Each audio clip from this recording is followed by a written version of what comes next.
आपल्या हिंदू धर्मामध्ये वर्षातून 4 नवरात्र येत असतात. त्यातली महत्त्वाची नवरात्र शारदीय नवरात्र असते आणि शारदीय नवरात्र ही आपण खूप उत्साहानं आणि जल्लोषानं साजरी करत असतो. त्याचप्रमाणे बघा आपल्या हिंदू धर्मामध्ये चैत्र नवरात्रीला सुद्धा तितकंच महत्त्व आहे, जितकं महत्त्व शारदीय नवरात्राच्या उत्सवाला आहे बघा.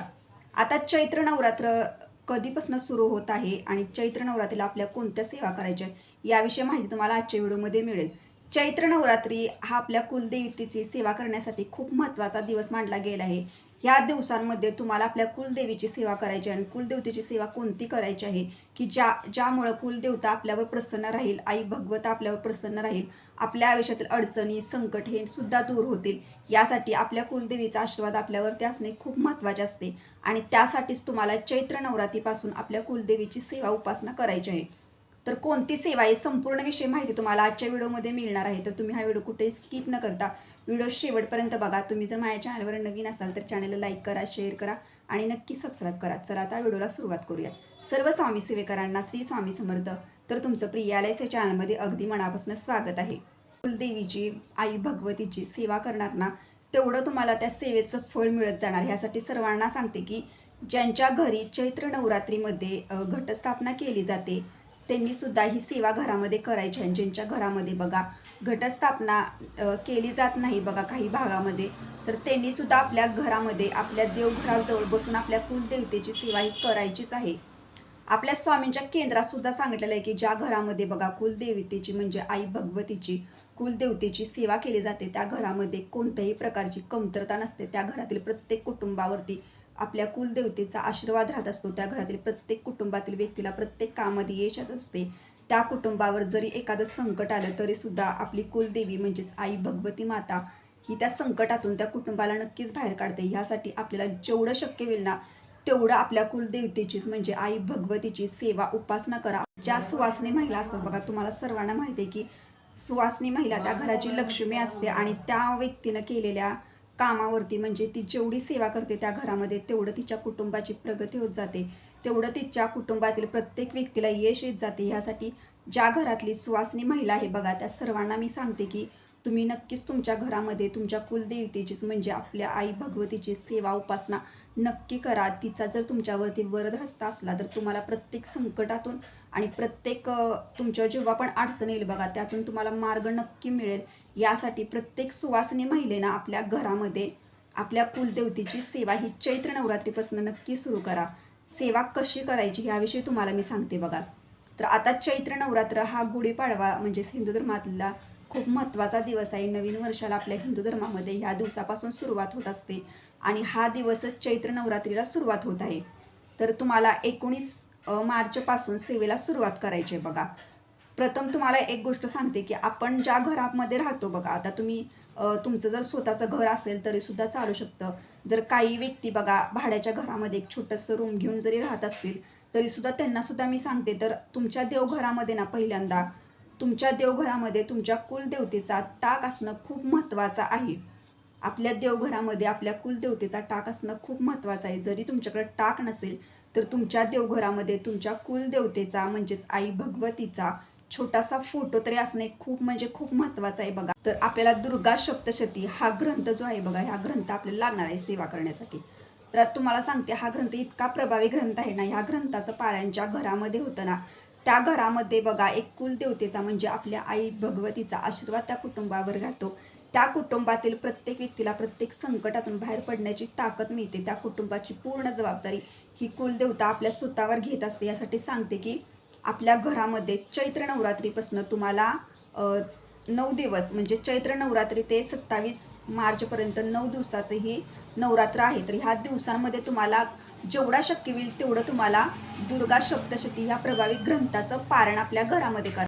एका दिवसामध्ये तुम्हाला एक पारायण करायचं आहे म्हणजे 1 ते 13 अध्याय आहेत ह्या पाठामध्ये या ग्रंथामध्ये. तर तुम्हाला 1 ते 13 अध्याय एका बैठकीमध्ये पठण करायचं. पठण करत असताना खूप महिलांचा असा प्रश्न असतो तर तुम्हाला ना सुरुवातीला जे स्तोत्र आहेत त्या सर्व स्तोत्र पठण करून नंतर अध्यायाला सुरुवात करायचे आणि शेवटच्या पानावरती जी क्षमा प्रार्थना आहे बघा तिथपर्यंत तुम्हाला हे अध्ययन पठण करायचे म्हणजे एका बैठकीत तुमचं एक पारायण तुम्हाला होईल. जर तुम्हाला ह्या 9 दिवसांमध्ये 9 पारायण करणे शक्य असेल तर नक्की करा. जेवढं तुम्ही सेवा करणार जेवढं तुम्ही पाठ करणार ह्या दुर्गा सप्तशती ग्रंथाचं तेवढं तुमच्या इच्छित मनोकामना पूर्ण होणार. काही व्यक्तींना बघा विवाहाविषयी काही समस्या असतात, विवाह जुळत नाही किंवा काहींना नोकरी मिळत नाही, काहींचे खूप सांसारिक अडचणी असतात.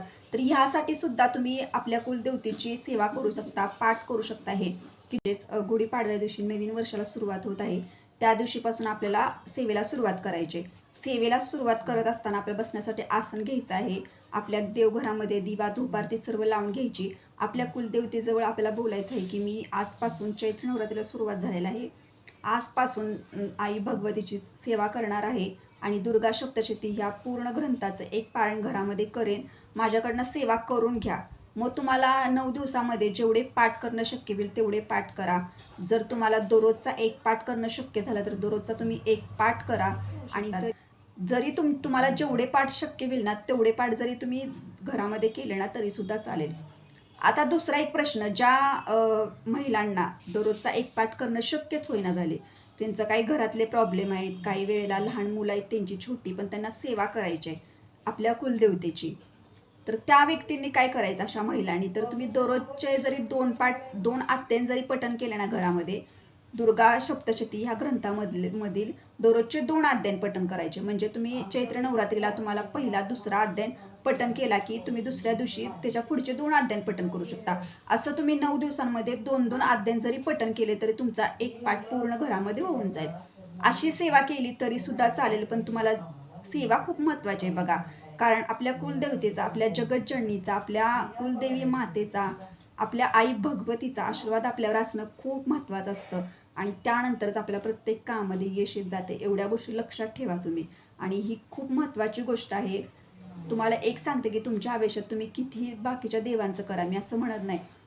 तुमची श्रद्धा असते म्हणून आपण करत असतो. तुम्ही कितीही देवांचं करा, आपल्या स्वतः स्वामी महाराजांनी आपल्या गुरूंनी आपल्याला सांगितलेलं आहे बघा की तुम्ही तुमच्या घरामध्ये तुम्हाला कुलदेवतेची सेवा करणं खूप महत्त्वाचं असतं. तेवढी आपण सेवा करणार ना तेवढं आपल्या आयुष्यातील दुःख, संकटे, अडचणी ही दूर होत असतात.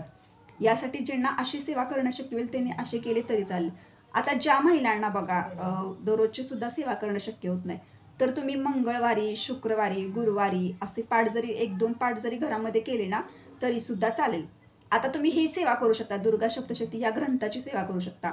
अजून तुम्हाला काय करायचं तर बघा, सिद्ध कुंजिका स्तोत्र इतकं प्रभावी स्तोत्र आहे ना, ह्या स्तोत्राचं पठण ज्या घरामध्ये होतं ना बघा, त्या व्यक्तीला दुर्गा सप्तशती ह्या ग्रंथाचं पारायण केल्याचं फळ मिळत असतं. आता हे स्तोत्र पठण केला म्हणजे आपल्याला पारायणचं फळ मिळतं, तर आपण दुर्गा सप्तशती पाठ करायचंच नाही का? तर असं अजिबात करायचं नाही. ज्यांना शक्य होत नाही बघा, ह्यासाठी मी सांगितलेलं आहे की अशा महिलांनी आपल्या घरामध्ये दररोज 11 वेळा सिद्ध कुंजिका स्तोत्राचं जरी पठण केलं ना तरी सुद्धा आई भगवतीचा, कुलदेवतेचा आशीर्वाद कायम त्यांच्यावरती राहील. त्यांच्या हातून सुद्धा आपल्या कुलदेवतेची एक सेवा होईल. तर तुम्ही हा पाठ दररोज 11 वेळा सुद्धा ह्या स्तोत्राचं घरामध्ये पठण करू शकता. दररोजचं तुम्हाला 11 वेळा नाही करणं शक्य होतं, तुम्ही 1 वेळा जरी केलं तरी सुद्धा चालेल. तर तुम्हाला सर्वांना माहिती आहे की आपल्या कुलदेवतेचा नवारण मंत्र, आपल्या कुलदेवी मातेचा नवारण मंत्राची तुम्हाला एक माळ करायची. तर नवारण मंत्र आपल्या नित्यसेवेच्या पुस्तकात आहे बघा, तर तुम्हाला दररोजची एक माळ घरामध्ये करायची. खूप महत्त्वाच्या सेवा आहेत आपल्या कुलदेवतेसाठी, नक्की करा. चैत्र नवरात्रीपासून सेवेला सुरुवात करा घरामध्ये.